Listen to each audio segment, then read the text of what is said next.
Well, new tonight, just last week, Vermont passed a law requiring companies to label foods containing genetically modified foods, or GMOs. Tori Wells reports now that some in New York think that the Empire State should have a similar law. When Linda Vachon goes shopping, her health and her family's are always on her mind. It's important what we eat, and I try to buy natural or watch the sugars or the genetically modified foods. According to the FDA, genetically modified organisms, or biotech foods, have had new traits or characteristics introduced to them by scientists. The changes may be aimed at things like pest prevention, nutrition, or growth.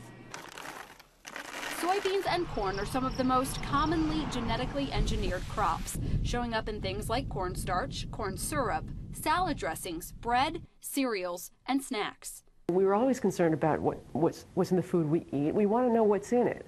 Laura Haight is with the New York Public Interest Research Group. She says that when it comes to GMOs, some consumers are concerned about allergens, pesticides, and long-term health and environmental impacts. Her group is among those pushing for a law in the state that would require companies to label food that contains GMOs. Most people, if you ask them on the street, would you like to know if your food has genetically modified ingredients? They'll say yes. Why are you against that? Because we don't want to put a skull and crossbones on the food that we produce that's perfectly safe. Jeff Williams is the director of public policy for the New York Farm Bureau. He told me studies show genetically engineered foods are safe. FDA has gone through all of those studies and has determined that biotech food is just as safe as conventionally grown food. And he says some estimates say adding labels could increase costs for a family of 4 by $400 a year. It's taken different clinical studies. Dr. Natalia Lowry teaches at Albany Medical College. GMOs are a topic that she talks to her students about. She told me there are benefits. The technology can make food more affordable, allow for nutrition to be added, and produce more food in a world where many don't have enough. We need easily producible food.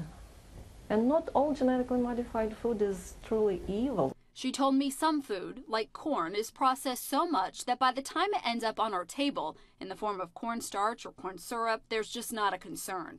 But she thinks more research on some GMOs is needed over time to look at pesticide residue and long-term health impacts. Definitely more research needed. For some genetically engineered crops, there are no long-term studies. Tori Wells, CBS 6 News. Now, Tori did call a local pediatrician to see how he advises parents concerned about GMOs, those genetically modified organisms. He told her right now he's not telling parents that they need to stay away from them. He says the bigger challenge right now is to get families to focus on balanced diets. Tori also has posted more information about this on our website right now, and you can find it at cbs6albany.com.